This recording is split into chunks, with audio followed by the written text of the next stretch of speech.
Ok? Então, boa noite a todos e a todas. Queria começar agradecendo a presença de vocês nessa reta final de semestre, todo mundo com muitas atividades. Eu tenho clareza das obrigações também de vocês, os trabalhos estão apresentando, o semestre fechando, mas era o único encaixe possível que a gente podia fazer com a agenda do professor Cristiano, a nossa agenda também.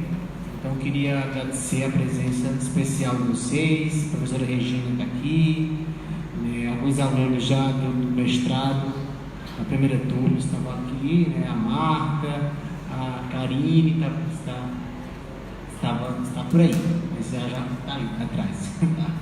Bom, o professor Hamilton também. Nós estamos fazendo a transmissão ao vivo, certo? Pela página do iTempo no Facebook. Então, quem está aqui é porque concorda a princípio, Se de repente der uma girada com a imagem de vocês, não vão querer cobrar direitos autorais, que a gente não tem nem dinheiro para pagar energia. Então, mas só deixando avisado, para depois, não sabia. Então, sempre que possível, nós temos feito essa transmissão e tem sido muito propositivo. Tem ampliado as nossas conversas, colegas que têm acompanhado o debate, inclusive fora do Brasil, Então isso é muito bacana. Eu acho que amplia um pouco os nossos muros, faz com que a gente ultrapasse, mesmo que minimamente, um pouco os nossos muros, Então, essa é uma atividade promovida pelo nosso laboratório Grupo de Pesquisa e Tempo, em parceria também com o PPG-IST e também com o PIBID, essa ação conjunta. Então, para situar um pouco a temática, nós regularmente temos atividade de leitura e reflexão junto ao PIBID. Então, nós mensalmente lemos pelo menos um artigo sobre a temática do ensino de história, que é a temática do projeto PIBID, e discutimos esse artigo. E aí está na nossa programação de leitura essa reflexão da pesquisa do professor Cristiano. Então, já socializando com o professor, o artigo que o professor publicou na revista da História Hoje, da AMPU, está disponível lá. Todos os estudantes do PIBID leram o seu artigo, muito bom, e fizeram fichamento. Então, hoje nós temos o privilégio de fazer um debate com o artigo e com o autor que escreveu o artigo. Isso é muito rico para a gente, pode tirar dúvidas que não ficou claro quando a gente leu. Então, isso é muito propositivo, Então, sem muitas delongas, eu queria agradecer a presença do professor Cristiano aqui, que de pronto aceitou o convite para vir fazer essa fala aqui, também com a agenda dele igual a nossa. Então, não se iludam, do mesmo jeito da nossa, com milhões de coisas para fazer, prova para corrigir, escola para... Não é, Cristiano? Então, é essa agonia. Então, faz parte do nosso métier, do nosso trabalho. Bom, o professor Cristiano Gomes é mestre em História, com área de concentração em Ensino de História, fez um mestrado na Universidade Federal do Tocantins, e a pesquisa que ele fez resultou em um livro que ele publicou, que vai fazer um sorteio aqui para nós no final, e também da pesquisa que resultou aquele artigo que vocês leram, também formado em História pela Universidade Estadual Vale do Aracaju, a UVA, e tem feito essa investida, tem feito esses debates no campo do ensino de História. Então, é muito, muito rico para nós, Cristiano, agradecendo mais uma vez a sua presença e as suas contribuições. Eu acho que é uma temática extremamente motivadora, instigadora e desafiadora, Sobretudo porque uma parte do nosso trabalho hoje vem sendo executada também pelos grupos de WhatsApp. A gente começa uma atividade e já está todo mundo, vamos fazer um grupo. E grupos de WhatsApp que já tem abalado, inclusive, a estrutura política do nosso país, né? Sobretudo a partir dos trabalhos que o jornalista tem feito. Pois bem, então, sem muitas delongas, vou passar a palavra ao professor Cristiano, que vai proferir a fala com o título Aprendizagem Histórica Auxiliada pelos Grupos de WhatsApp, entre fakes e fatos. Então, muito obrigado, Cristiano, e é isso, vamos lhe ouvir.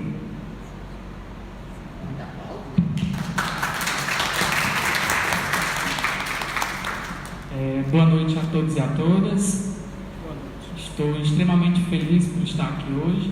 Agradeço aqui o convite do professor Eri, que ao me convidar, mesmo assim estando um pouco enferrujado em relação a participar de mesas e também um pouco da pesquisa, que eu tinha deixado um pouquinho de lado nesses 2 anos que eu terminei meu mestrado, produzi um livro a partir da pesquisa realizada com algumas modificações e me senti provocado pelo professor também quando ele me convidou para participar do grupo em tempo, e nessa participação também possivelmente a gente construir um livro, não é isso? Então esse provavelmente vai ser o capítulo que eu já estou escrevendo. Estava com saudade da escrita, mas não lembrava do tanto que dava trabalho também, porque eu estou usando as minhas madrugadas para poder fazer isso, porque o dia é intenso, cheio de agenda lotada por conta da atividade que eu estou desenvolvendo hoje. Estou à frente da 4ª Unidade Regional de Ensino. É um desafio muito grande que eu acabei aceitando, mas sei o quanto é prazeroso pesquisar e estar no meio dos pares, né? Somos todos pesquisadores, e tem alunos aqui, mas também estão pesquisando.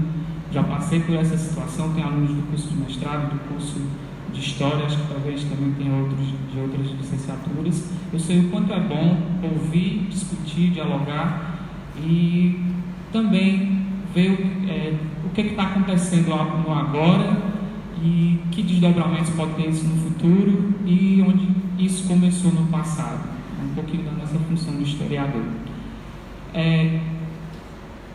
Essa minha fala eu tentei dividir aqui em 2 momentos. O primeiro momento, pelo fato de vocês terem lido o artigo, que é fruto também da dissertação, ou seja, antes de terminar mesmo a dissertação, eu já tinha publicado o artigo, antes de defender, eu já tinha feito, acabei fazendo a submissão na revista, não estava nem com essas esperanças todas que ia ser aceita, e por incrível que pareça, assim, para mim, no caso, aluno, professor, trabalhando ainda dando aula, fazendo um mestrado muito puxado, o mestrado profissional em ensino de História, pela UFT, o Prof. História, que veio, assim, de certa forma, como um movimento de vanguarda no ensino de História, por trazer tudo aquilo que a gente já falava antes, já reclamava um pouco desse distanciamento entre a universidade e a sala de aula.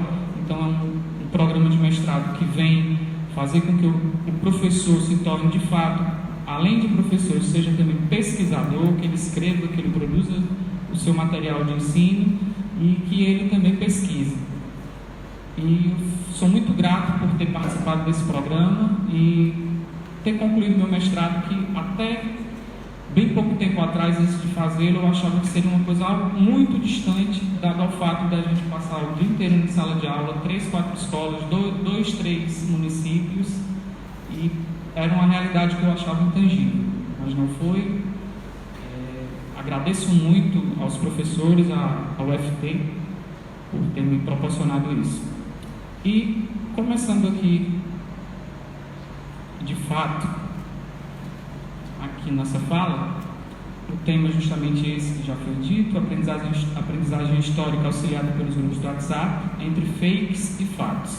A fala vai ficar dividida entre o trabalho que gerou a dissertação e o que gerou depois o livro, que teve um pouco de mudança, e o que está também me provocando para escrever esse novo capítulo, um capítulo novo, já com alguns pontos bem atuais, que na época, apesar de ser só 3 anos atrás, tomaram dimensões muito amplas, que é o uso dos grupos do WhatsApp, mas não só como fins educativos. A gente está vendo aí que ele está mudando o rumo de nações, não só do Brasil, como também já mudou dos Estados Unidos, de certa forma, influenciou negativamente para muita coisa. E é um tema bem relevante que vai ser a segunda parte da fala. A primeira parte, como eu falei, vai ser aqui em cima do que foi produzido a minha dissertação, né, que é a capa da minha dissertação. O título é um pouco invertido do artigo, é o ensino de história na palma da mão, o WhatsApp como extensão da sala de aula. Depois teve o livro, que é a aprendizagem histórica na palma da mão, que é esse aqui, que eu tiro um pouquinho o foco do ensino e trago para a aprendizagem. Depois eu vou explicar o porquê dessa mudança, apesar de serem coisas distintas, mas elas estão também muito ligadas.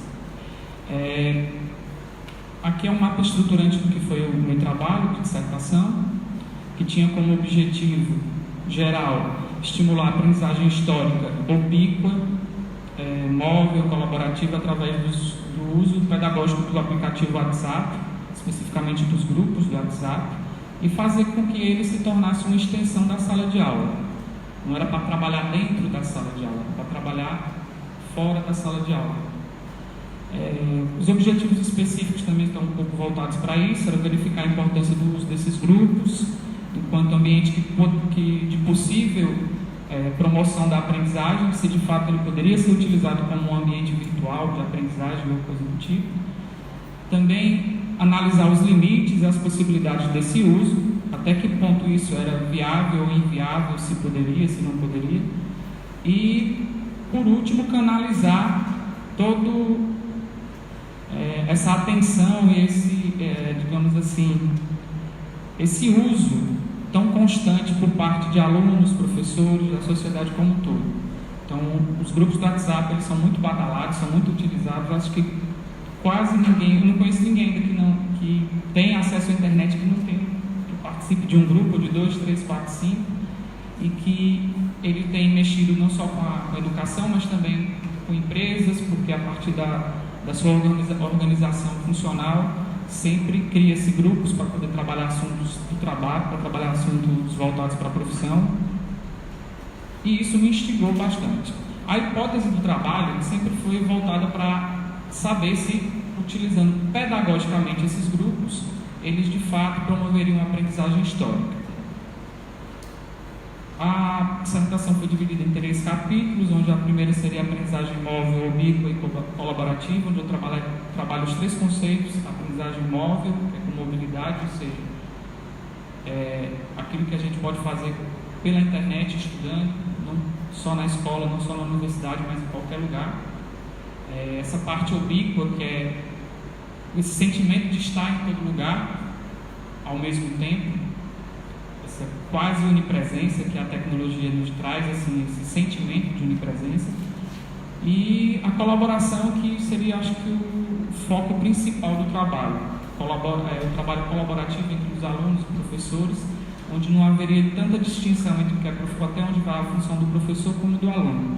Era a construção do conhecimento a partir do engajamento e também da interação entre esses elementos. O segundo capítulo seria as novas perspectivas do ensino-aprendizagem de história, saber como é a história e o seu ensino está se adequando e pode ser utilizado por meio dessas tecnologias digitais tão presentes na nossa vida. E o terceiro capítulo seria o experimento em si de trabalhar esses grupos com intencionalidade pedagógica. Vou fazer uma caracterização bem rápida do que foi esse trabalho. O artigo ele conta um pouco disso também, onde não dá para se trabalhar pedagogicamente, não só os grupos do WhatsApp ou do Facebook ou qualquer outra tecnologia digital, sem antes planejar, sem antes organizar, sem antes fazer uma série de ajustes e principalmente acordos entre as pessoas, entre os participantes, para criar também, de certa forma, alguns critérios e limites pelo uso dessas tecnologias. Então, cheguei na escola, o primeiro contato foi com o professor, o segundo contato, além do professor, antes de conversar com o gestor da escola, eu teria que saber se o professor aceitaria, o desafio de trabalhar durante 2 bimestres, um semestre inteiro com esses alunos, de forma não só dentro da sala de aula, mas fora dela, se ele estava disponível também, se o tempo dele também era disponível para isso. O professor acabou aceitando, a proposta foi levada para a direção da escola, depois tivemos 2 reuniões com os próprios alunos, até que de fato eu não entraria mais na sala de aula e faria todo o meu trabalho de pesquisador, juntamente com os alunos e o professor envolvido na pesquisa. Foi criado um conjunto de normas. Essa criação de normas ela partiu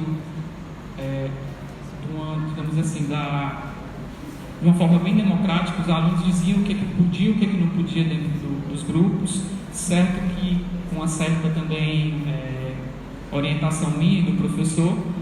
Então, coisas como correntes que atrapalham muito, correntes, postagens inadequadas. Então, tudo aquilo que viesse a atrapalhar o objetivo do grupo de ser utilizado como ferramenta pedagógica e como espaço de aprendizagem, de construção de conhecimento, teria que ser extraído. Questão também do horário de postagens, o tempo das postagens, dos comentários. E o processo acabou que, a princípio, a ideia era criar apenas um grupo, mas à medida que o trabalho foi acontecendo, pelo fato do método da pesquisa ser a pesquisação, onde o pesquisador ele se envolve na pesquisa, ele intervém na pesquisa, ele além de intervir também, ele faz com que alguns elementos sejam utilizados e ele está lá dentro da pesquisa juntamente com o objeto pesquisado. Tem hora que há até uma mistura que a gente não consegue separar o que está sendo pesquisado e quem está pesquisando. Ela é muito utilizada principalmente nas pesquisas educacionais e foi o método que eu encontrei que mais se adequaria àquilo que eu estava querendo. Então tinha as proibições e tinha as permissões. A princípio essas regras foram mudando no decorrer da pesquisa, porque à medida que a coisa ia ficando um pouco mais séria, os próprios alunos começaram a criar regras novas. Quando alguém também desrespeitava essas regras, eles próprios puniam. Quando eu falo punir, eles advertiam, e isso facilitou também o trabalho tanto meu como do professor intermediando esses grupos. Como eu falei antes, a ideia era fazer apenas um grupo, mas à medida que o volume de informações que começou a circular nos grupos, o professor dava a matéria, o conteúdo em sala de aula, e esse conteúdo era trabalhado fora da sala de aula a partir desses grupos. Então era a quantidade enorme de vídeos, de links, de fotos, de textos. Todas essas fontes digitais eram colocadas de forma um pouco desordenada, e para ter um pouco mais de organização e para controlar um pouco esse fluxo, achei por bem, juntamente com o professor, em vez de o grupo ter várias fases, a gente fez um grupo para cada fase da pesquisa, para facilitar o controle e também para ver quem de fato estava participando mais e quem não estava. Então foram criados 5 grupos. Um primeiro seria o Curtindo a História, que era o grupo principal, que passaria mais tempo sendo utilizado. Um grupo especificamente para tirar dúvidas, e ele era criado justamente uma semana antes da semana de avaliação, para focar apenas nessas dúvidas que surgiam do conteúdo. Outro grupo só para fazer atividades, exercícios, porque lá o professor ia colher as informações, ver quem de fato fez as atividades e as pesquisas e esses exercícios, porque isso também acabou fazendo parte da nota do bimestre dos alunos. Então, não era uma coisa obrigada, mas foi uma opção a mais que eles tiveram para trabalhar também o conteúdo fora da sala de aula. Como uma coisa que muito atrapalhava era as conversas paralelas, era aquilo que a gente fez nas nossas regras, postar corrente, isso é coisa que não tinham nada a ver, então foi quase que obrigado a gente criar um outro grupo que era especificamente para eles desafogarem todas essas postagens que eles não poderiam colocar no grupo, o grupo não ficar tão chato, porque adolescente a gente sabe que tem esse dom de postar inúmeras coisas diferentes ao mesmo tempo. Assim. Porque eu falo adolescente, mas eu participo de muitos grupos de adultos e é bem parecido. Então, para não tirar o foco, e por reclamação dos próprios participantes, foi criado esse outro grupo, e eu nem participava, nem o professor, que era também para eles ficarem um pouco mais à vontade. E o último grupo, mas não menos importante, é o grupo de avaliação, que funcionou como uma espécie de grupo focal, onde se juntou os dois alunos que mais participavam, os dois que menos participavam, o professor e o pesquisador. Então, cada grupo tinha uma função, e cada função era desempenhada durante um período da pesquisa, para que, de fato, no final, o resultado fosse analisado de uma forma mais tranquila. Eu destaquei aqui o grupo de avaliação, que, como eu falei, foi um dos mais importantes, onde participou os dois alunos, onde tinha a participação dos alunos mais atuantes, que, de certa forma, acabaram tomando a posição quase que de monitores do grupo. Eles também auxiliavam o professor e o pesquisador. Foi perguntado a eles quais os pontos negativos e os positivos de participar naqueles grupos e de utilizá-los daquela forma para a obtenção dessa construção do conhecimento e trabalhar esses conteúdos. E o professor também opinou, e por surpresa, os que menos participavam, eles tiveram umas sugestões bem bacanas, que era justamente que eles, apesar de não terem participado tanto por conta de limitações mesmo, da questão do pacote de dados de internet, que eles não tinham internet em casa, só utilizavam a partir daí, a escola não tinha Wi-Fi, então não tinha internet liberada para esse tipo de atividade. E um dos fatos deles menos participarem foi isso, mas eles também foram os mais contribuíram por conta de dar algumas sugestões que foram muito bem aceitas pelo grupo. O professor também expôs a sua opinião sobre o trabalho. Eu acho que esse quadro também está lá no artigo. Então, para dar uma adiantada, a pesquisa ela foi realizada, como eu falei, em 2 bimestres. Ainda teve também um questionário que foi elaborado para poder ajudar na conclusão do que estava sendo cobrado na pesquisa. E as constatações principais dessa pesquisa foi que, de fato, os grupos de WhatsApp, quando eles são trabalhados de forma pedagógica, com intencionalidade pedagógica, eles podem sim produzir e construir conhecimento. Houve uma participação, a participação e interação dos alunos também foi muito intensa, isso foi notado. Houve um aumento do tempo destinado para estudar a disciplina História, porque não era só aquelas aulas da semana, eles também estudavam em casa, em horários que eles faziam outras atividades, outras coisas. Eles acabaram também, por conta de participar do grupo, eles foram instigados a estudar um pouco mais, então teve mais tempo para estudar. Houve uma facilitação da aprendizagem histórica, a gente pode mensurar isso com a melhora nas notas, como a pesquisa ela passou por 2 bimestres, então pôde comparar o primeiro bimestre do ano letivo, que a pesquisa não tinha sido realizada, o segundo da mesma forma, e o terceiro e quarto bimestre foi com a pesquisa. Então houve uma melhora muito significativa nas notas de todos os alunos naquela disciplina, levando em consideração o antes da participação dos grupos e o depois da participação dos grupos. E outra coisa bem interessante foi o fato da aproximação entre o professor e os alunos. Então essa relação foi muito mais, digamos assim, foi muito mais intensa, e eles passaram a respeitar ainda mais o professor, tiveram ele como um amigo, como um parceiro dentro desse processo. E o professor, no final, até se emocionou, disse que não sabia o tanto que era querido por esses alunos, e o trabalho ajudou a destacar isso. E sem falar também que teve como sugestão trabalhar os grupos também em outras disciplinas.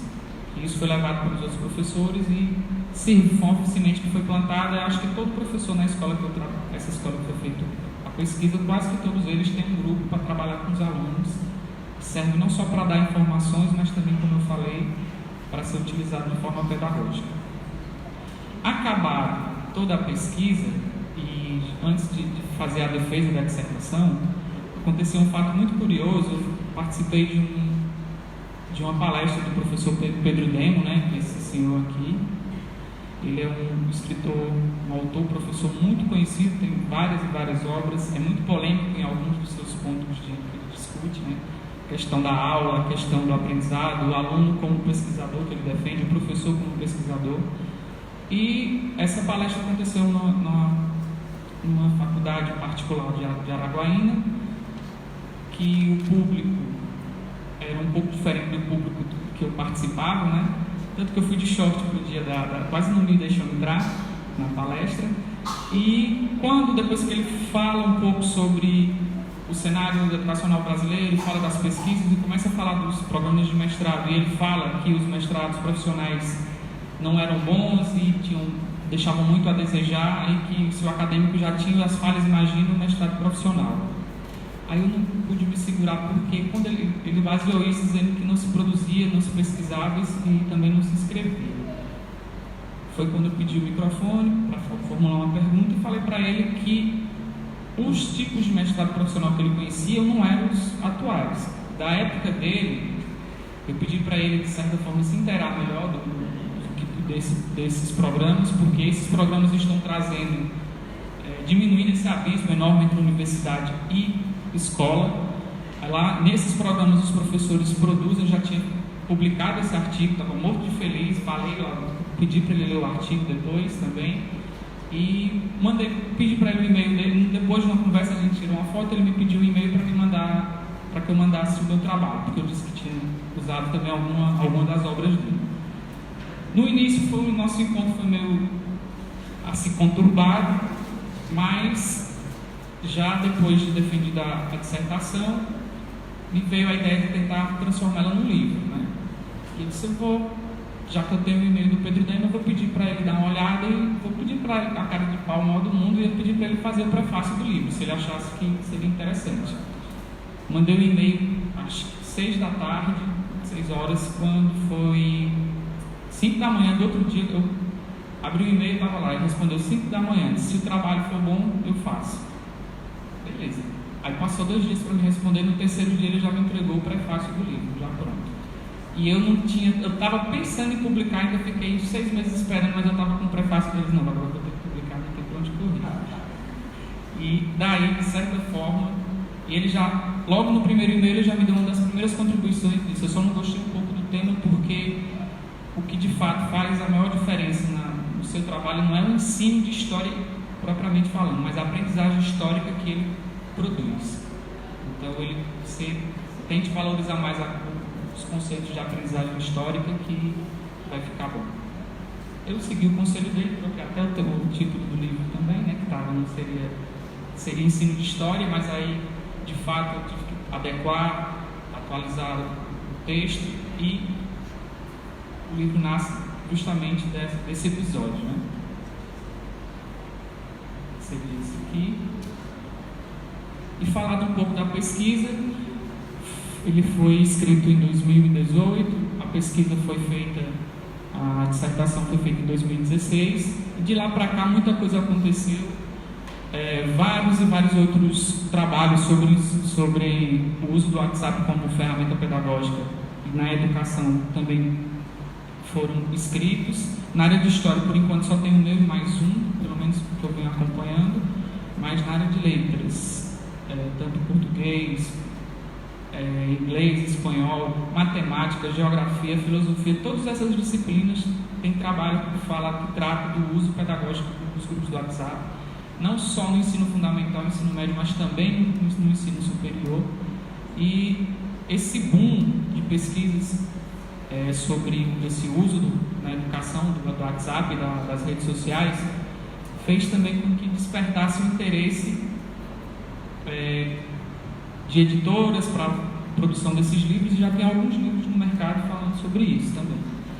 Mas uma das coisas que mais me chamou a atenção desde 2016, né, com a saída da presidente Dilma, através do que podemos chamar de golpe parlamentar, muito se vem utilizando as redes sociais para questionar, para negar, para tentar revisar a história. Coisas do presente são questionadas, conceitos que são consolidados são questionados. E questionar não é ruim, questionar é muito bom, faz parte do nosso papel de professor, do nosso papel de educador. Agora, questionar sem argumentos, questionar sem base, questionar pura e simplesmente por questões de posicionamento ideológico, político, religioso, é um pouco complicado. Então, vem 2018 e a coisa piora. também, em alguns sentidos, muito se utilizou as redes sociais como engajamento político mesmo. E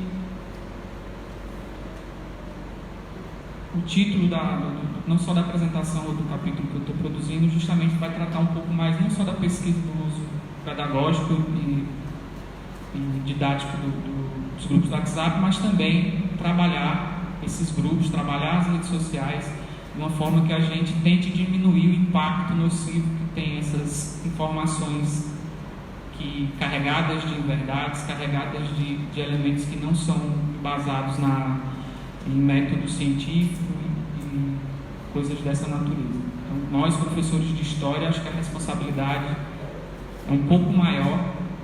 O pessoal de Humanas, a responsabilidade é um pouco maior nessa luta, por conta que são nessas disciplinas, é nesse trabalho nosso que podemos ter as ferramentas não só para combater, mas também para prevenir esse tipo de informação sem cunho da verdade, algum cunho científico, principalmente distorcida e que traz um revisionismo histórico que não acrescenta nada, e muito menos esse negacionismo que a gente vê tanto aqui. Para poder citar um pouquinho a pesquisa, eu andei dando uma lida, e os Estados Unidos, através da Universidade de Stanford, ela fez em 2016 uma pesquisa com mais de 7 mil estudantes do nível médio e nível superior, e na pesquisa, foi feita em 12 estados diferentes, foi constatado que a maioria desses jovens, desses alunos, eles têm dificuldade em julgar a credibilidade nas notícias online, tanto das redes sociais como dos outros veículos que utilizam a mídia digital, e também que eles acham muito difícil distinguir os textos de sites que têm, de certa forma, quais deles não são tendenciosos, quais deles de fato têm um teor informativo e não desinformativo. Eles também, a maioria também apresentou dificuldades, uma ausência de habilidade de verificar essas fontes, de buscar saber se essas fontes são verdadeiras ou não, e principalmente a ausência de materiais nos currículos escolares que ajudassem a questionar essas fontes. Então, lá desde 2016, não só aqui no Brasil, mas no resto do mundo também, começa a se preocupar em colocar a escola nesse contexto de combate à desinformação e de o uso mais crítico e mais racional dessas informações. Algumas pesquisas brasileiras também elas vão divergir um pouco entre elas, mas elas vão concordar em muitos pontos. Uma delas diz que a TV ainda continua sendo um dos maiores veículos de informação que os brasileiros consomem. No entanto, 91% da população pesquisada, também disse que também utiliza as redes sociais como fontes de informação. Dentre os países que consomem notícias através do Facebook, o Brasil está em primeiro lugar no ranking mundial. 67% dos brasileiros consomem notícias da rede do Facebook e dos seus derivados. 90% dos consumidores de notícia, eles interagem com a notícia, ou curtindo, ou compartilhando, ou comentando, seja ela verdadeira ou não.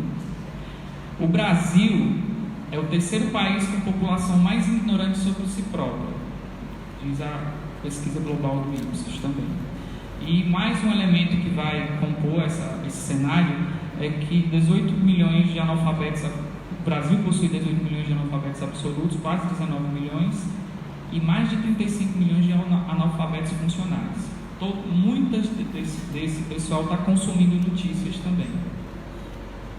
E isso é preocupante, a forma que a notícia chega para eles, nessas notícias.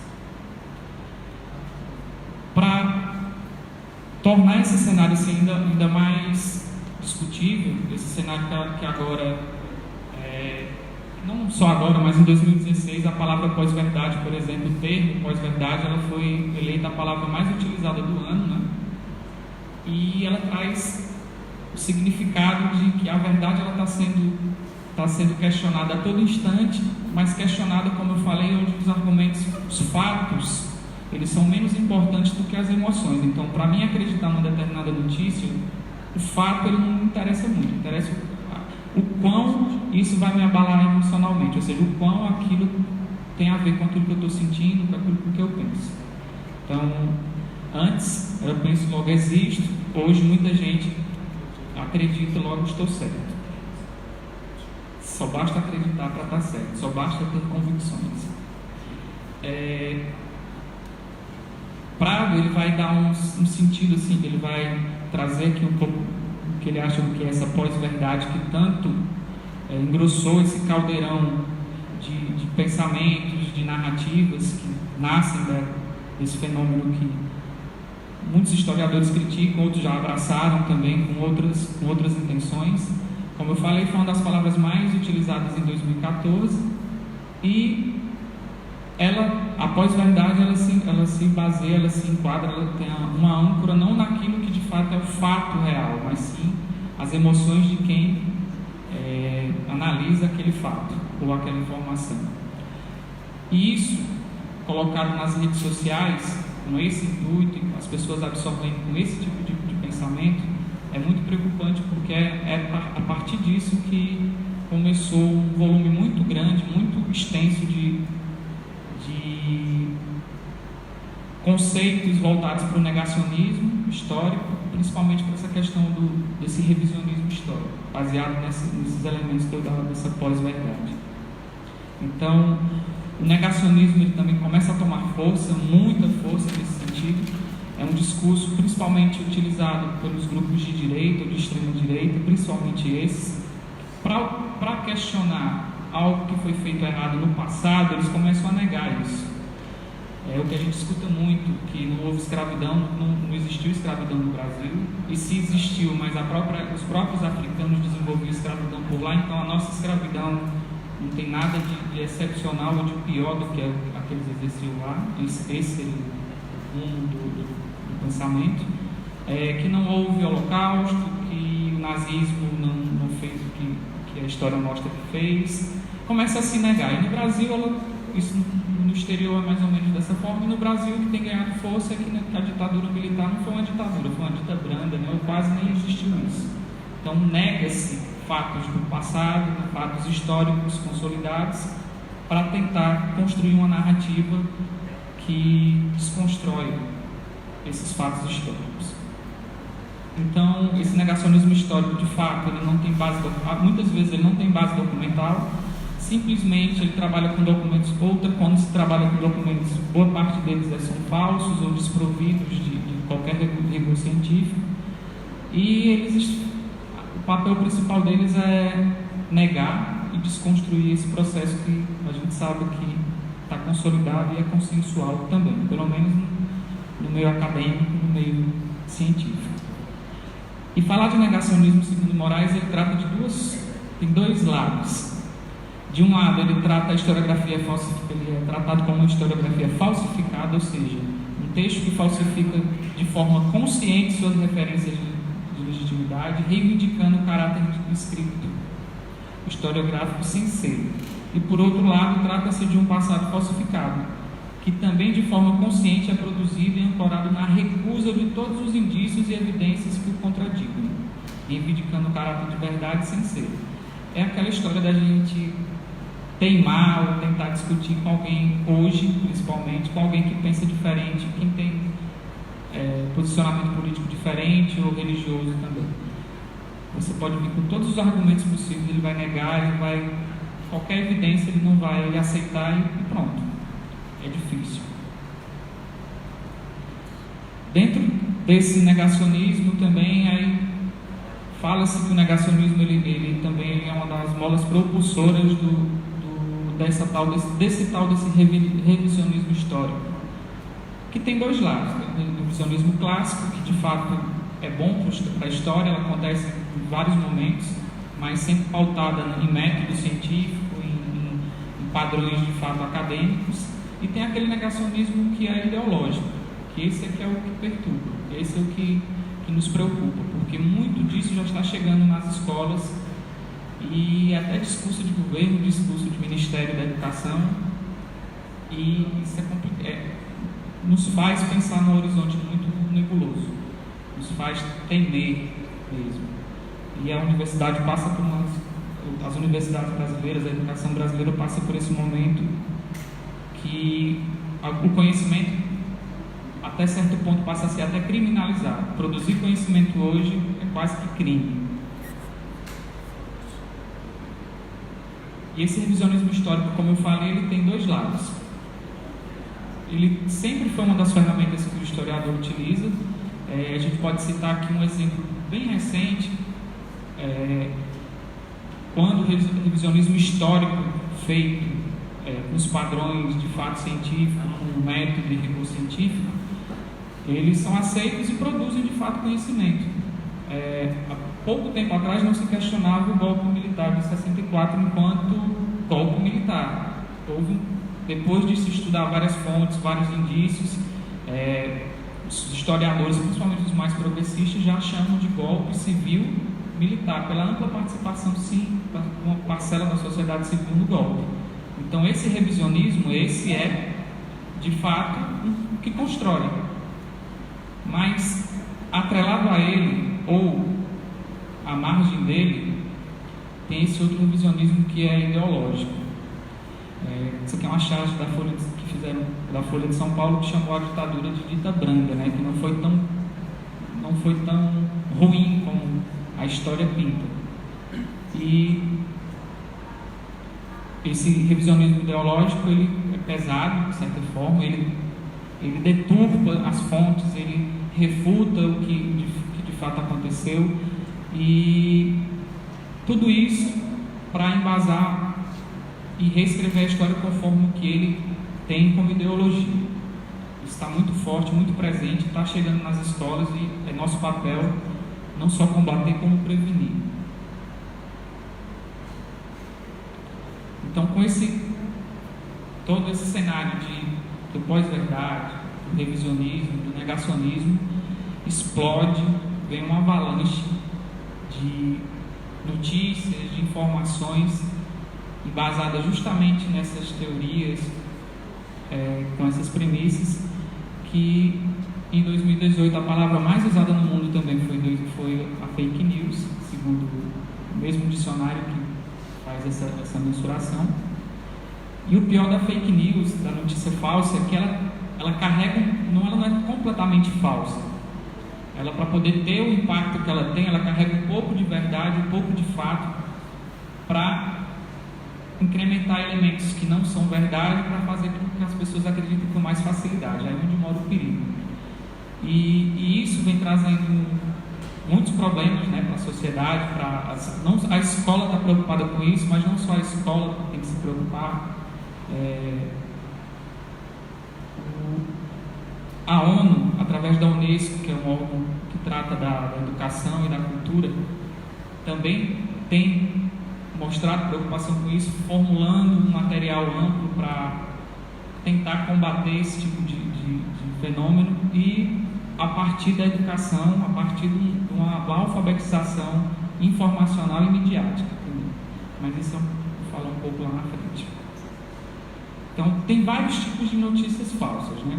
Aqui tem pelo menos 7 que a gente já conhece bem no nosso convívio, que é a sátira ou paródia. Ela tem a intenção de causar, ela não tem tanta intenção de causar mal, né?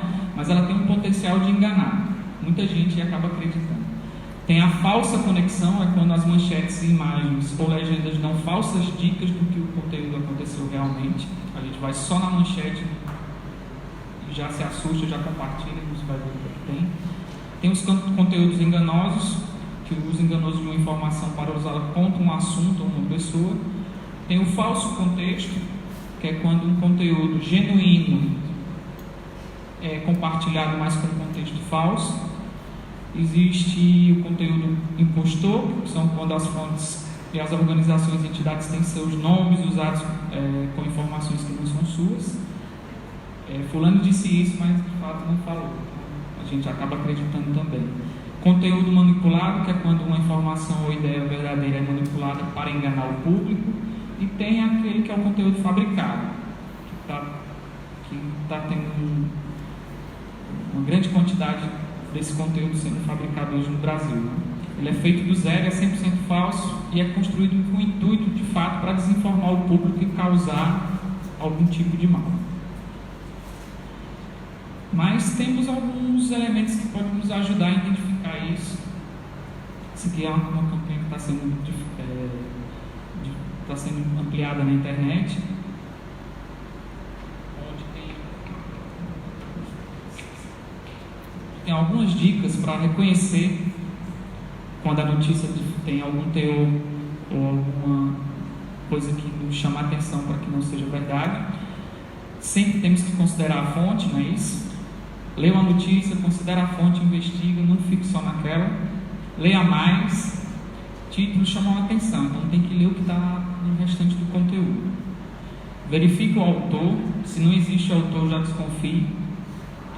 Fontes de apoio, se essa notícia tem outras fontes que confirmam, se não confirmam, mas até isso também é perigoso, porque à medida que as notícias se espalham na internet, falsificá-las e fazer com que elas tenham um teor verdadeiro é muito fácil, não é tão difícil assim, porque um publica sem conferir, outro publica sem checar, e uma mentira vira uma verdade, os padrões de pós-verdade é assim muito fácil. Verifique a data, questão, principalmente nós historiadores temos que ter essa preocupação muito constante. Às vezes uma notícia é muito antiga, ela é trazida para o contexto atual, mas quando vai se analisar esse contexto, já aconteceu, mas foi lá atrás.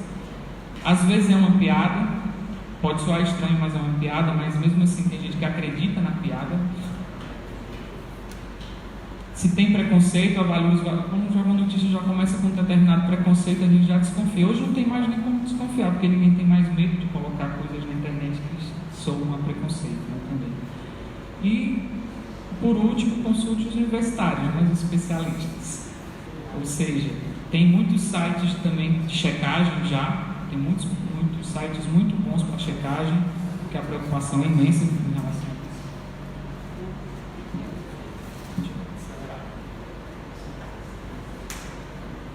E uma das preocupações maiores que nós temos hoje justamente são essas. Essas preocupações, como eu falei, às vezes nos deixa, quando entra numa rede social ou quando vai analisar notícias na internet, a gente acha que está num labirinto de tanta informação e desinformação, a gente fica um pouco perdido. É essa preocupação de saber o que de fato o que de verdade é fato, o que é fake, é uma preocupação que as escolas têm que começarem a desempenhar. A própria Base Nacional Comum já começa a se preocupar com isso, onde uma das suas competências é justamente a de compreender, utilizar e criar tecnologias digitais de informação e comunicação de forma crítica, significativa, reflexiva e ética nas diversas práticas sociais, incluindo as escolares.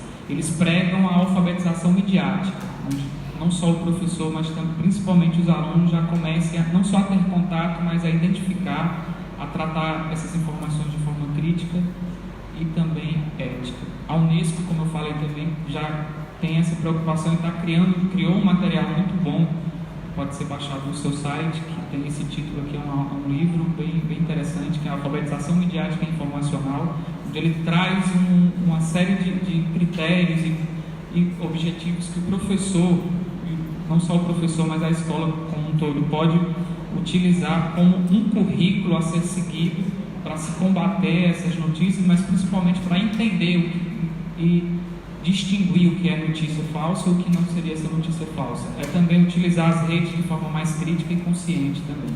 E o trato da informação principalmente. Mas falar de tudo isso, dessa alfabetização digital, dessa alfabetização informacional, e não trazer essa formação para os professores, o trabalho fica ainda mais complicado. Então ainda existe professores que têm uma certa aversão às tecnologias digitais. Eles se deparam com os alunos tendo muito mais facilidade de manusear, de utilizar, porque já faz parte até da vida deles, cotidiana deles, e os professores ainda têm uma certa relutância. E em especial os professores de humanas e de história, né? A gente se atrela muito ao passado e o que é novo também nos faz temer muita coisa. Mas a formação de professores, não só a formação inicial, mas também a permanente, a formação continuada e permanente, já que a formação ela tem que ser para a vida toda, o professor ele tem que se encaixar, de fato, ele tem que fazer com que o seu trabalho esteja a contento, além disso ele esteja vinculado com a contemporaneidade, não é isso? Então não adianta mais a gente fazer uma coisa, tem uma forma de se trabalhar ainda do século XIX, enquanto que as tecnologias já invadiram a escola, e isso só nos dá mais responsabilidade enquanto educadores, isso só nos dá mais desafios, por conta que cada vez mais esse papel, não só de prevenir, de combater, principalmente de saber utilizar os meios digitais, está muito presente na vida do professor, e ele tem que estar preparado, ele tem que se preparar para isso. E a disciplina de História, como eu já falei, é uma das peças-chave nesse contexto, porque ela é que nos provoca a sermos mais críticos, a buscar, a contestar, a argumentar. Tudo isso são elementos que combatem essas informações falsas. Trabalhar pedagogicamente os grupos do WhatsApp com todos esses pontos seria uma arma eficaz, ou seja, seria um movimento eficaz contra isso.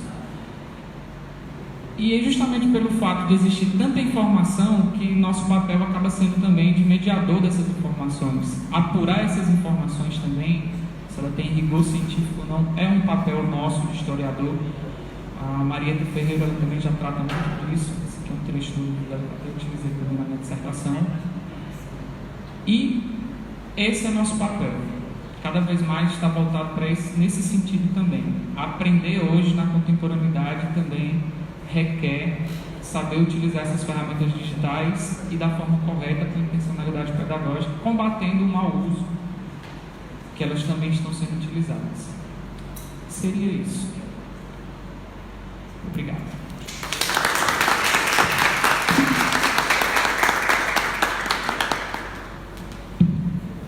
Bom, a gente agradece, Cristiano, pela exposição. Eu acho que tem muitas coisas que a gente, né?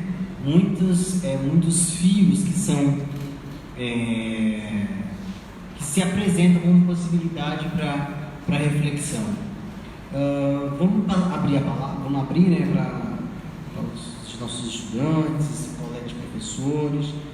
O professor José Hamilton também faz parte do nosso grupo, que a agenda dele na CPA tem dificultado um pouco a participação em nossos trabalhos. Então, a gente vai fazer uma rodada de conversa. Eu estou preocupado por 1 hora, nós temos aí mais ou menos 1 hora, então dá para a gente fazer. Bom, o Isaac, nosso assistente oficial dos nossos trabalhos.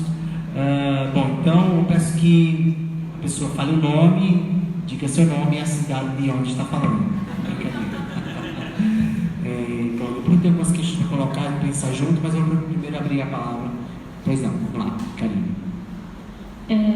Boa noite a todos. Paiá. Meu nome é Karine. O Cristiano conhece meu esposo, né? Logista do Quartauri. Bom, na verdade, não é uma pergunta, né? É mais assim, para dizer que a temática é interessante, porque hoje a gente vive nessa situação que tem se agravado cada dia mais, né?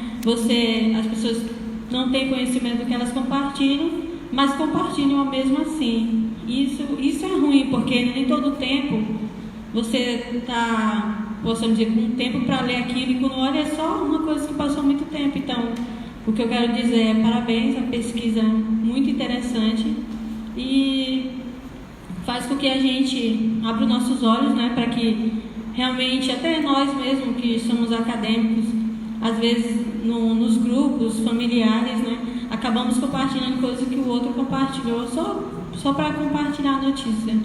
Mas tá de parabéns a pesquisa, muito interessante, e é isso.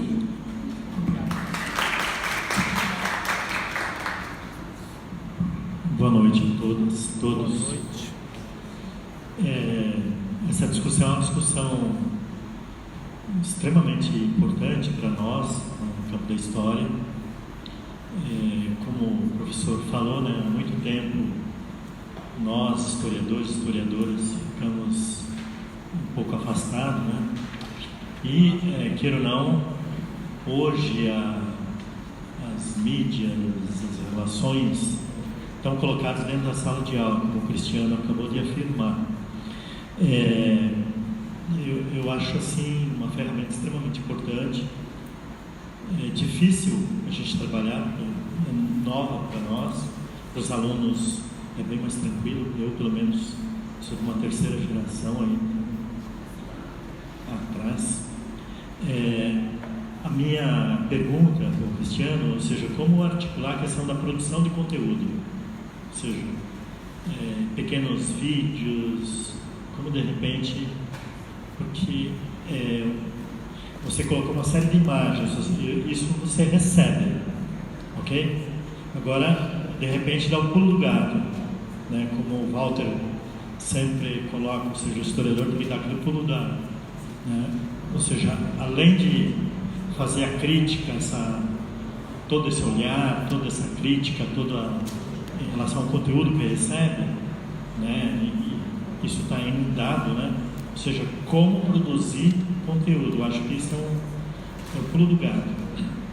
O mesmo em relação, por exemplo, à questão, até pouco tempo, né? A gente sempre continuamos trabalhando a questão de usar o filme, né? Vídeo, essa coisa toda. Acho que a questão que se coloca também aí na audiovisuais, ou seja, como produzir, eu acho que é o grande lance para nós. E eu gostaria que você fizesse um pouco essa conexão entre aquilo que você postou, as questões que a gente recebe toda hora, e a possibilidade de produzir.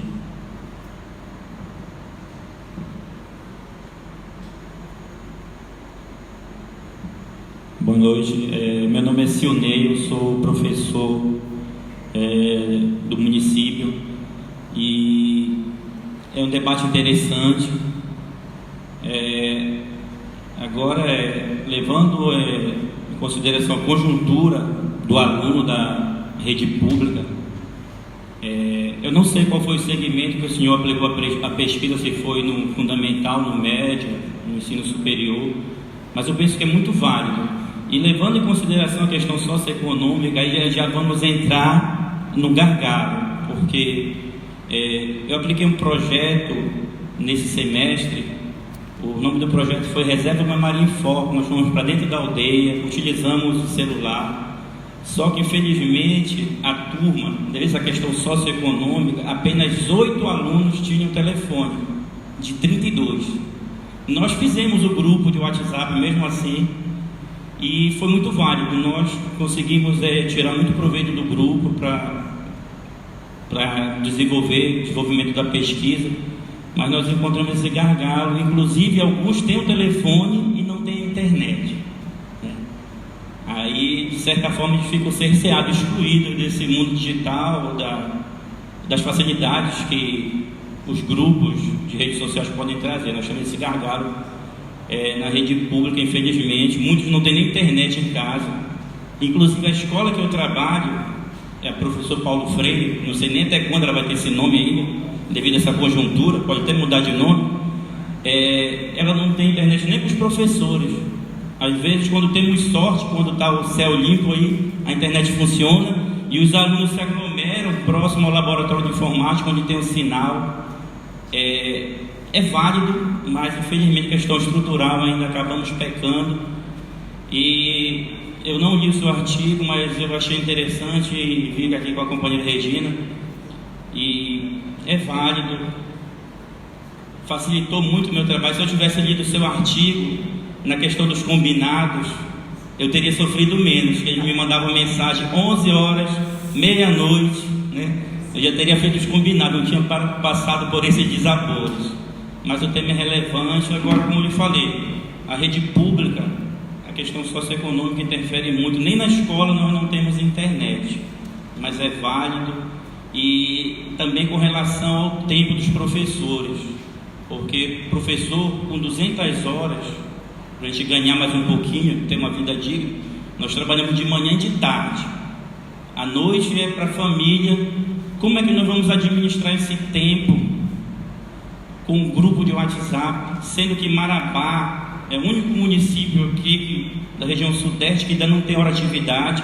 Esse 1/3 de sala de aula, sem alunos, que nós poderíamos estar desenvolvendo o uso das redes sociais para trabalhar conteúdo que nossos alunos nós não temos. Aí, outro gargalo.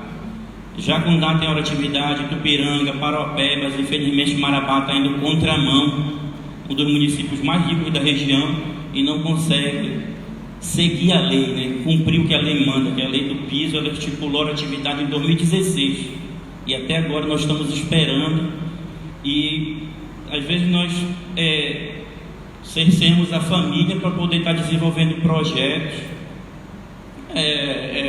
Complicado, mas a gente vai tentando utilizar da melhor maneira possível.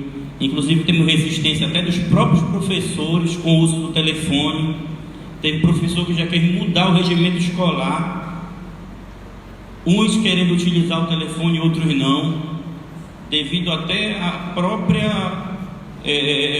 desconhecimento, a incapacidade de utilizar. A gente entramos na formação do professor, não temos formação para trabalhar com redes sociais, para trabalhar com mídias. O professor tem que se virar nos 30, buscar essa qualificação, porque o município também, na formação continuada, ele não nos forma, não nos capacita para trabalhar com as mídias, com a tecnologia em si. Tem professor que não sabe ligar um projetor, infelizmente. Se a professora do laboratório de informática não tiver na escola, o professor não consegue utilizar esse recurso fundamental para esse mundo moderno que nós vivemos hoje. Não tem como o professor ficar dissociado desse mundo tecnológico, porque o nosso aluno, ele domina mais a tecnologia do que os próprios professores. São professores do século XX com alunos do século XXI. Eu tenho um filho de 8 anos, ele disse: papai, tem que baixar, tem que excluir isso aqui porque está tirando a memória do celular. Eu fico olhando para a cara dele. Rapaz, tu não é gente não, é todo mundo, ó. E é isso aí, parabéns. E infelizmente não temos muitos professores aqui do município, que é uma temática interessante. Vamos dizer, o debate da atualidade, a questão das redes sociais, e infelizmente não atrai os docentes para estarem aqui se apropriando desse conhecimento para poder estar utilizando isso em sala de aula. Mas, como eu lhe falei, é a questão também estrutural. As políticas públicas do município não temos nem hora de atividade, como eu falei, que era fundamental para a gente estar desenvolvendo esses projetos, pesquisando, estudando para levar um ensino de uma melhor qualidade para os nossos alunos. Obrigado.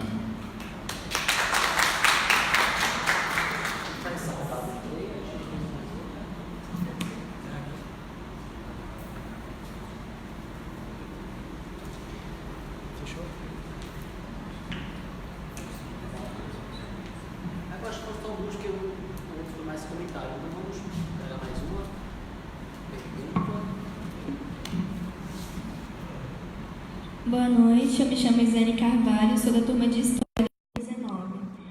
Primeiramente, eu gostaria de lhe parabenizar pela pesquisa, muito interessante, promove uma maior interação com os professores e os alunos, o que eu acho extremamente atual e importante. A minha pergunta é sobre a disponibilidade temporal dos docentes, ao qual eles podem disponibilizar o WhatsApp mediante a administração de diversas turmas, tendo em vista a realidade atual do ensino público.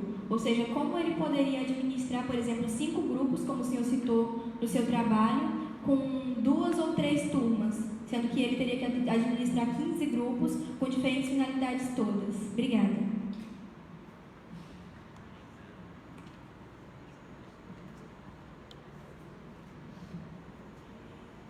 Então, vamos lá. Professor Hamilton. Quando o professor pergunta em relação à construção, né, desse conhecimento, a construção de material por parte não só dos alunos, mas também do professor, como isso se dá a partir do uso com intencionalidade pedagógica desses grupos. Como os grupos eles foram divididos por funções, dava para se identificar muito mais esse teor produtivo justamente no grupo que que foi feito para as atividades, para os exercícios, né, para as atividades que o professor está propondo. Como as atividades, a maioria delas eram em formato de redação ou de textos dissertativos um pouco mais curtos, isso fazia com que a gente percebesse o grau de autoral dos alunos. Assim, eles pesquisavam em cima do que era trabalhado, do que era argumentado, do que era posto nesses grupos, eles tinham uma maior facilidade de expor o que eles entendiam e também contribuir com as discussões. Vídeos também foi engraçado que, como foi uma turma do terceiro ano, já respondendo um pouco da pergunta do amigo, era uma turma de terceiro ano, véspera de Enem, os grupos foram utilizados também de forma paralela para que eles estudassem outras disciplinas que não fosse só apenas história, justamente com a finalidade de tentar ter mais tempo e tirar dúvidas em relação às disciplinas para o Enem. E nesse contexto, muitas redações eram postadas lá para saber se os outros estavam gostando, se tinha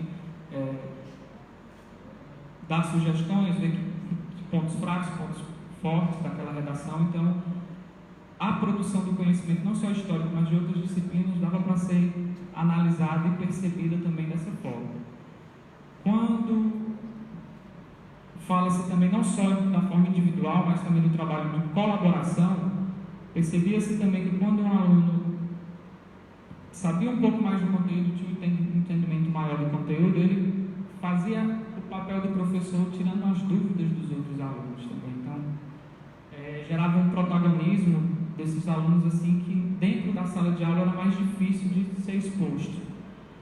O que mais me chamou a atenção, principalmente é do professor, quando ele afirma que muito do que era colocado em sala de aula era pouco comentado no momento da sala, mas depois que passava pelos grupos, quando voltava para a sala de aula, as discussões eram maiores. Então, quem nunca falou na sala de aula, mas estava falando no grupo, e acabou um dia falando também na sala de aula, entrando na discussão. Ele achou isso também bastante interessante. Então, esse fator produtivo de conhecimento dá para ser analisado dessa forma, já deu para ser percebido dessa forma. E o professor Sionei, quando ele pergunta qual foi o público utilizado, qual foi o momento, também já um pouquinho respondendo a questão também do tempo do professor para isso. Como a pesquisa utilizou o método da pesquisação, que é aquela que o pesquisador ele se engaja mesmo, ele vê que um percurso está um pouco difícil, ele tenta achar uma trajetória melhor para que a pesquisa seja concluída. A princípio eu falei que teria só um grupo, mas o volume de informações, de postagens era tão grande que não, tem que organizar esse negócio. E que esses grupos não funcionassem todos de uma vez, tivesse momentos para eles funcionarem, justamente para facilitar a questão da administração. Antes era apenas eu e o professor, mas à medida que os alunos iam desempenhando o protagonismo dele na participação dos grupos, eles também passaram a ser administradores dos grupos e moderadores também, de certa forma, porque eles, quando qualquer coisa saía dos trilhos, quem primeiro falava eram os alunos, quem primeiro advertia eram os alunos. E um problema também que foi identificado foi justamente isso. A regra que mais era quebrada era aquelas postagens fora do horário combinado. Então, o professor, na sua hora de descanso, com a sua hora de atividade bem comprometida, né, professor? Percebia-se que ele estava trabalhando a mais do que ele recebia. No entanto, quando ele vê a pergunta, mas ele não tem a obrigação de responder ou tirar a dúvida naquela hora. Então, ele também faz um pouco dessa questão do horário, por conta que, à medida que as dúvidas surgiam, ele, apesar do grupo ser online, dá a sensação de presença e de uma coisa acontecendo naquele momento, o professor ele não estava obrigado a ter que responder tudo. Então, ele também se organizava para isso. Então, a princípio, ele perdeu um pouco o rumo, ele achou que estava trabalhando muito mais do que deveria no projeto, na pesquisa. No entanto, a gente soube dosar isso à medida que o que foi combinado como conjunto de regras passou a ser obedecido de uma forma mais intensa. Só que trabalhar os grupos do WhatsApp não seria o ano inteiro. Eu trabalhei a pesquisa ela foi por 2 bimestres, mas os professores podem fazer isso de forma esporádica. Os professores de qualquer disciplina têm possibilidade de fazer isso, mas não o ano inteiro, porque não tem quem dê conta de tanta coisa para ser feita. Mas ele pode eleger um bimestre, um conteúdo importante que dá para ultrapassar os limites da sala de aula, porque apesar de não ter internet na escola, mas muitos têm internet em casa, compartilha com o vizinho, compartilha de várias formas possíveis. E nessa turma especificamente, eram 38 alunos, todos os 38 tinham celulares.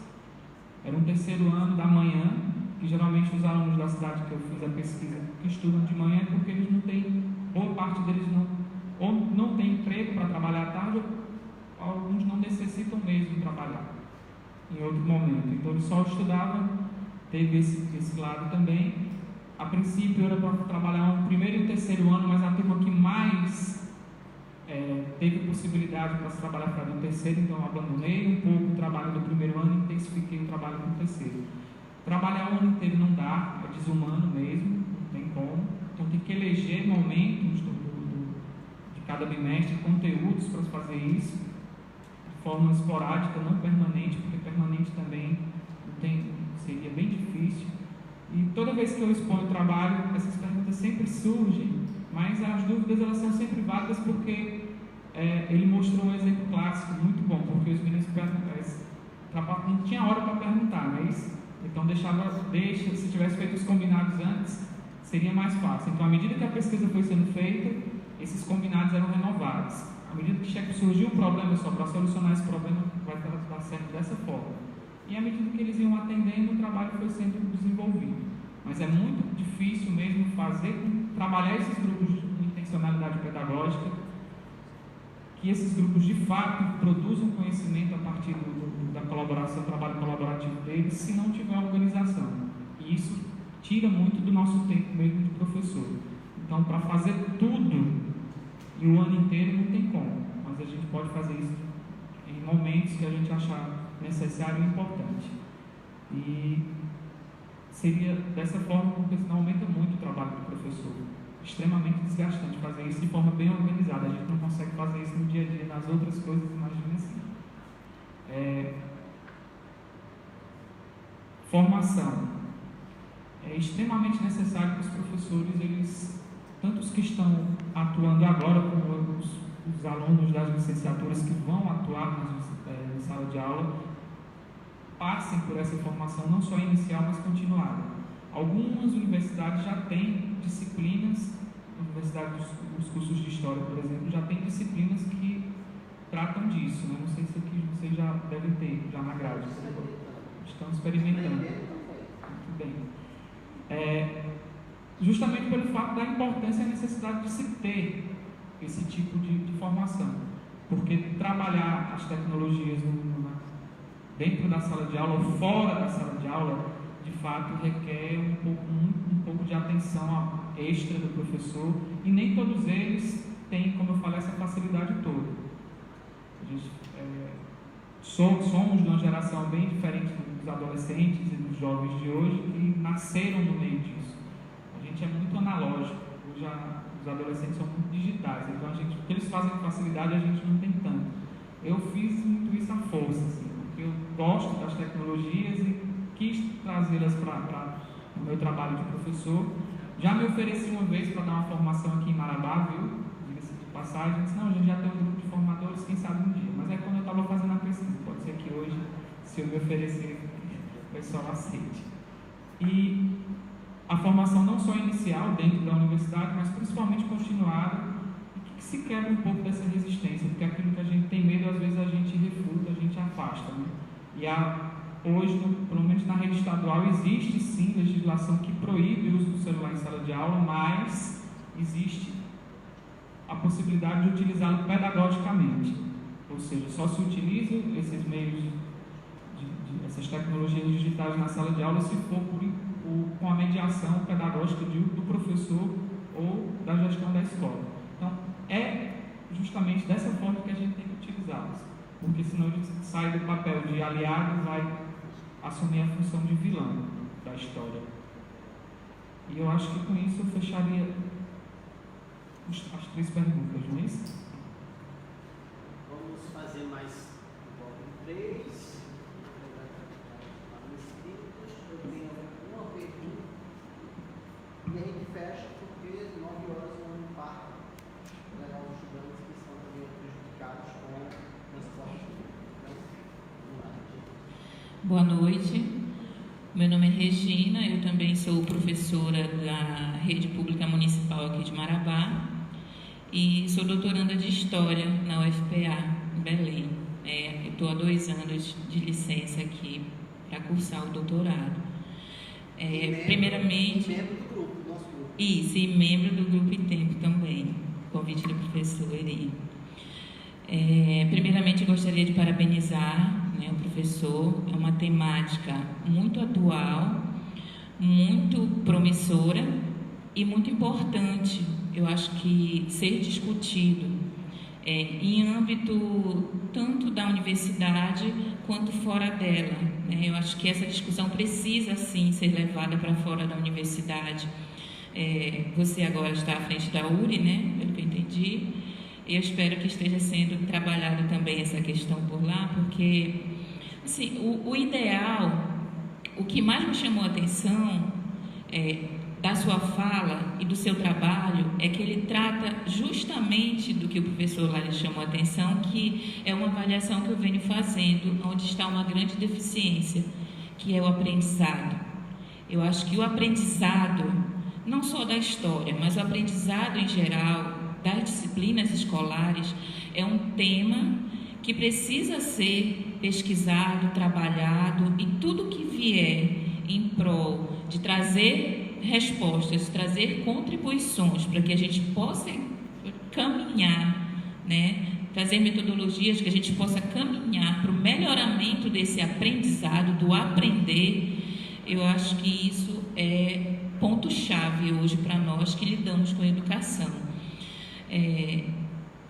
A educação, quando a gente analisa, a gente tem um panorama, sempre se costuma falar, se discursar que a educação tradicional saiu de moda, há um tempo vem sendo ressignificado, mas esse ressignificar, eu acho que ele chegou num momento que a gente precisa parar e pensar que tem alguma coisa errada. Quando a gente que lida no dia a dia com esses alunos em sala de aula, a gente vê que a gente está precisando melhorar esse aprendizado. E a gente, quando a gente discute ensino, metodologias de ensino, o que a gente vai utilizar, justamente tem uma coisa que fica só no discurso na minha avaliação, que é o conhecer a realidade do aluno, interagir com esse aluno. Esse aluno não é tábula rasa. Ele tem o conhecimento dele, e a sala de aula é lugar de construir conhecimento conjuntamente. Não é mais lugar do professor que sabe ensinar para o aluno que não sabe. Isso não existe mais, não existe. Então, nesse não sabe, que eu acho que a gente, enquanto professor, está precisando melhorar também. Porque, como o professor Silney falou, a gente, em sala de aula, no ambiente da escola, a gente ainda lida muito com esse confronto do usar ou não. E muitas das vezes é pelo próprio desconhecimento. A sua pesquisa, em todos os âmbitos que ela percorreu, ela tratou principalmente da aprendizagem, e ela trouxe também reflexões para esses limites que coisas que, por exemplo, a gente não é só o conhecimento histórico, mas o educar o aluno para as mídias, porque isso também faz parte desse processo, tornar esse aluno crítico, não só mais no pensar, mas do utilizar esse pensamento a partir de uma ferramenta, que no caso o WhatsApp. Eu acho que, com todos os limites que a gente sabe que tem, do professor principalmente, no sentido de desconhecer a tecnologia, não saber lidar com isso em sala de aula, com os limites disso em sala de aula, com o limite de tempo que a gente tem, que, como o professor Silney falou, a gente não tem hora de atividade, então 200 horas são 200 horas em sala de aula. Com todos esses limites, eu acho que é válido trabalhar, nesse sentido. Nós precisamos aperfeiçoar sabendo dos limites. Você já trouxe alguns para nós, não dá para trabalhar o ano todo, tem que ser em alguns momentos. E não dá para trabalhar em todas as turmas. Por exemplo, como você vai trabalhar isso no 6º ano?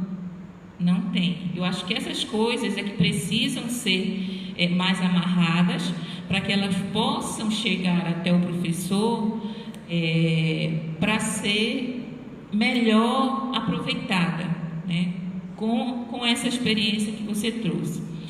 E aí, gostaria que você, na medida do possível, pudesse explanar rapidamente para a gente como que você trabalhou essa questão da teoria do aprendizado, a teoria do aprender, como que ela está presente dentro da pesquisa e como que ela pode nos ajudar, né, enquanto professor, a trabalhar esse ensino-aprendizagem na sala de aula.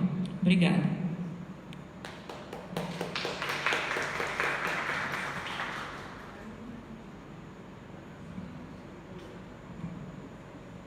Boa noite, gente. Meu nome é Marta.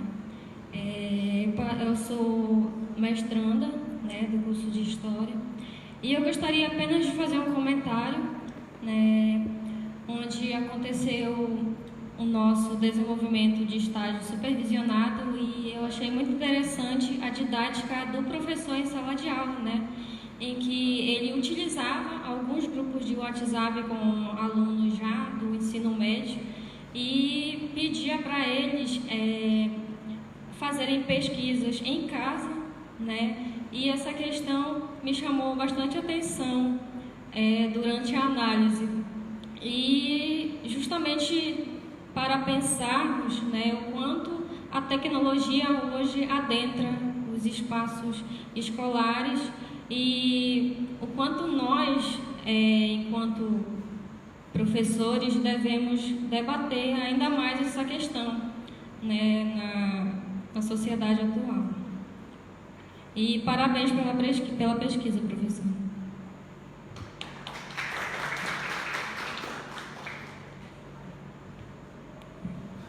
Boa noite, meu nome é Clelma, sou da História 2017 e primeiro eu quero agradecer, né, a presença do professor aqui, que com a leitura do texto a gente tem questionamentos e é interessante o professor estar aqui que a gente acaba elucidando algumas questões.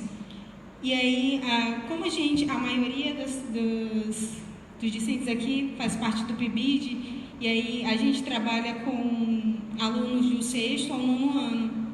E assim, aí como o senhor trabalhou no seu artigo, também na dissertação, com os alunos do 3º ano do ensino médio, eu queria saber assim, se em algum momento nas suas leituras se tem algum tipo de estratégia para esses alunos de 6º ao 9º ano para trabalhar com os grupos de WhatsApp.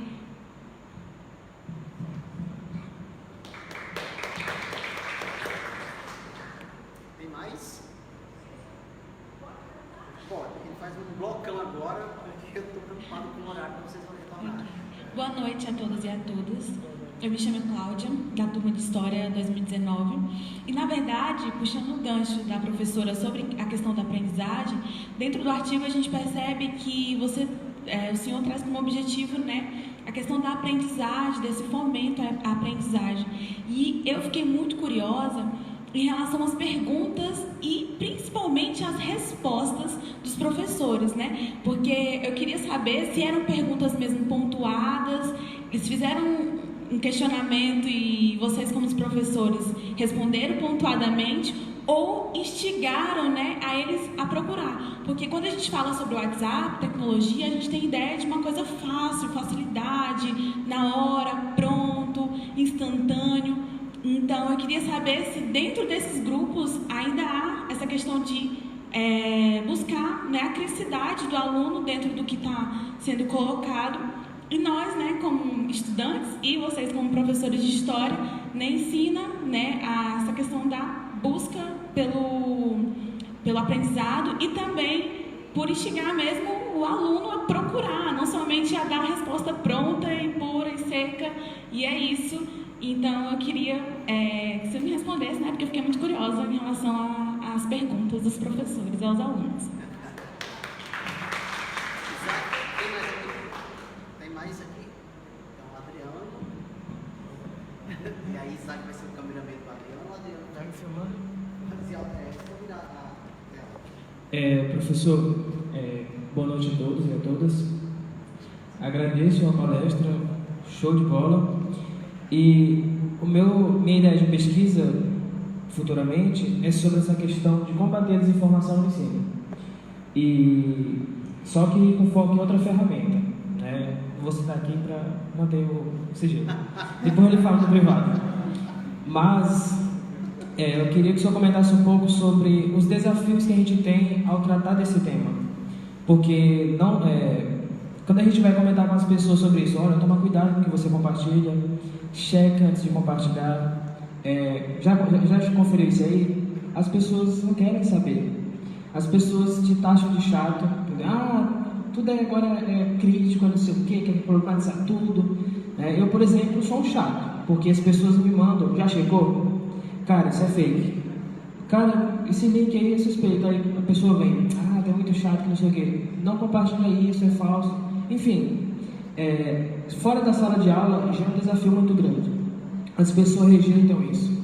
E dentro da sala de aula, ainda não fiz um experimento como esse, mas eu gostaria que o senhor comentasse sobre esses desafios que a gente tem em relação a isso. Porque eu sei que quando for para a sala de aula, de fato a gente vai ter esse problema. Né? É isso, obrigado.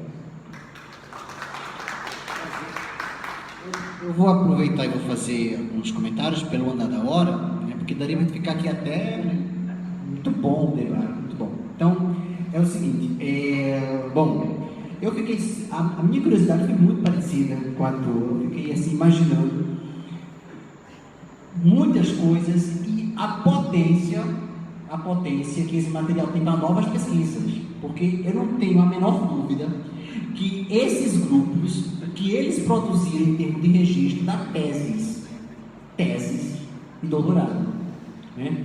A pensar, por exemplo, os conceitos mobilizados, as formas de representar pelas palavras, a linguagem dessa materialidade que permite uma linguagem distinta do texto escrito acadêmico. Então, eu fiquei...